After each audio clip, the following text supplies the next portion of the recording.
Hello, everyone. My name is Andrea Robin Skinner. You can find my story at andrearobinskinner.com. Meanwhile, I've had the great good fortune to be in conversation with Karen Lee, who is the author of a new book, The Village That Betrayed Its Children. It's about a village in Ontario, which during the 1950s and 60s allowed a pedophile to teach at and run the village school. The questions that come up for Karen, how did this happen? How could this happen? Are explored in detail. And they are factors that are still alarmingly relevant today. Karen's story is also a very personal story of healing and goes into the ongoing repercussions of sexual abuse, which Karen calls the legacy. Have a listen. So we're talking about the legacy of sexual abuse. And Yes. it's ongoing and it's pervasive. Hmm. And if you could just share a little couple of aspects of that for you as an adult. Yeah, I will. Some of this has been almost, if you will, under the radar. In other words, I'm so used to being a certain way that I never recognized where it came from. So one of the things that I've just very recently realized is that I have a sense of being alone. Um, Isolated from other people. I've never really given it much thought in terms of why I would be that way. I attribute it to being an introvert, and um,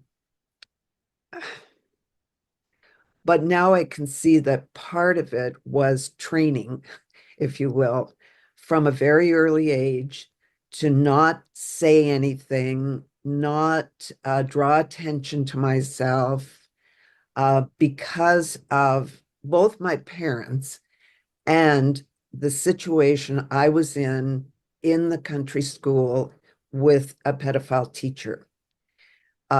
When you're in that situation, you don't want to draw attention to yourself for sure.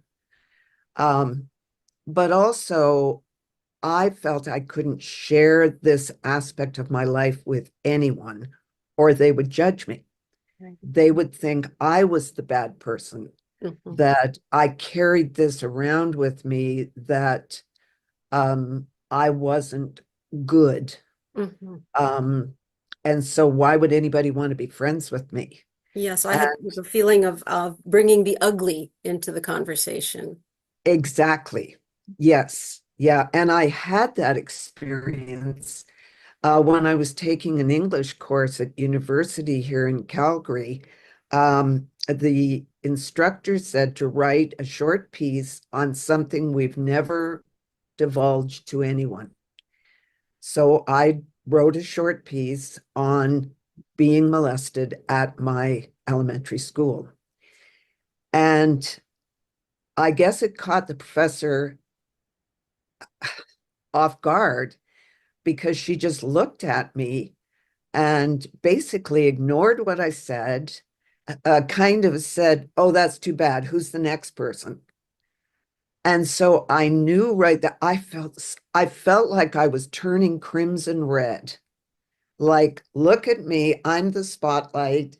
I've done it. I revealed this, Mhm. and look at the response I got, even though we were asked to reveal something That you had never um, told before. That that was I'd the never told before. request. Yeah, that was the instruction.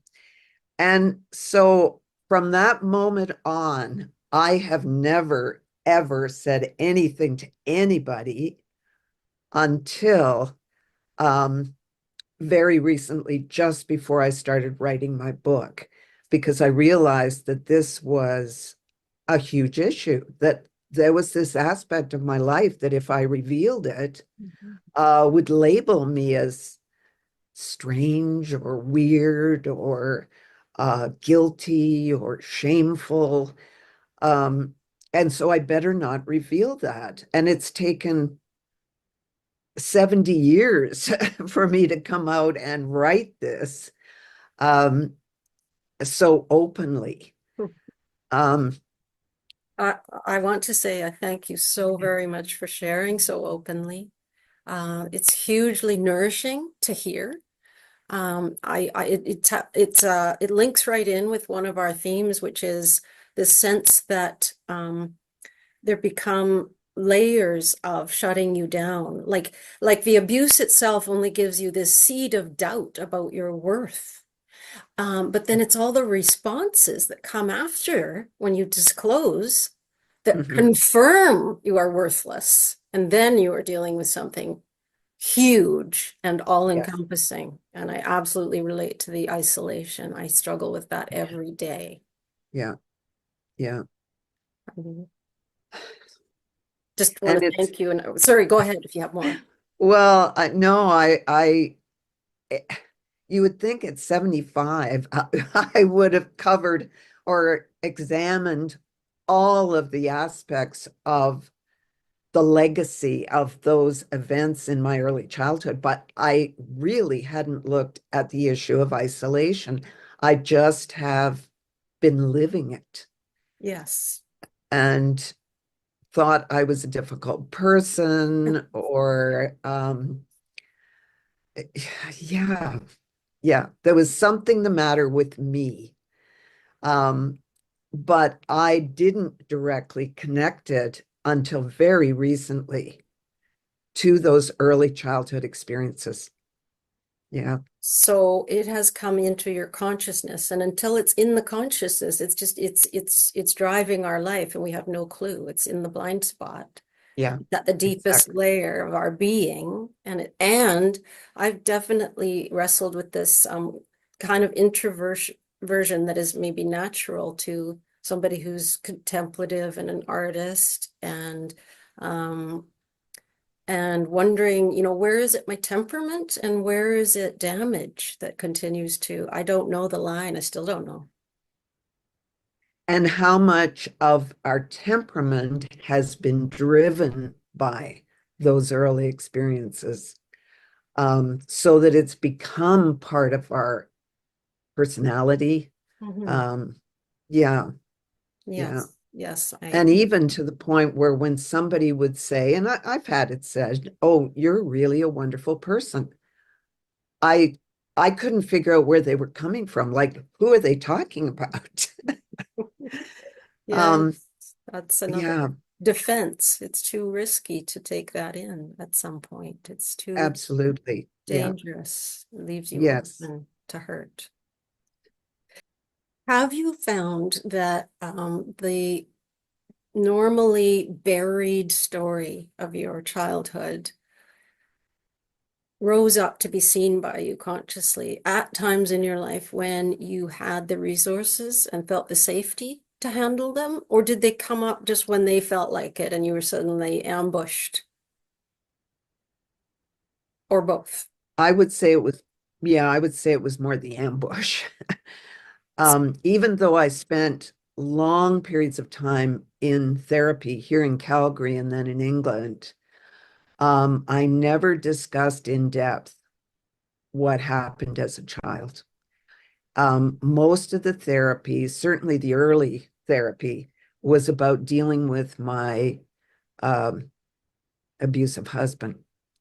So it was all kind of based on what was going on in the present day. Mhm, mhm. And I did reveal to that first therapist what had happened as a child, but then she said, "Well, I really think that the fact that your mother didn't do anything is really the key issue." And so it was never dealt with, even in therapy. Mhm. Um, my second therapist in England did deal with it more and realized that my husband, who by that time was sick and about to die, uh, was really not a molester, an abuser to me. Mhm. And so we were able to talk about that. And then, of course, he died. And I was in a tailspin of grief, relief. I just, I I never appreciated what grief could do to you Mm, until that happened to me. mm, And I don't know if some of that, I mean, I was grieving a bad marriage, which is very difficult. Um, yeah. so yeah, it kept coming up in bits and pieces. And I never ever spoke to my parents about it. Um, Never talked to them about what I went through as a child, how I was so disappointed that they sent me back to school. I talked very briefly with my sister in the midst of an argument, Mm, um, but no in-depth, heartfelt discussion with her. So, yeah, no, I've never really brought it up consciously until this last 5 years while I was writing the book. mm, Yeah, and that helped me get mm, it out, get it on paper, digest it, um, and really come to terms with what had happened and how tragic it was, not just for me, but the other children in the school. So, yeah, the book has been a great medium for me to express myself and to really go into it in depth. Yeah.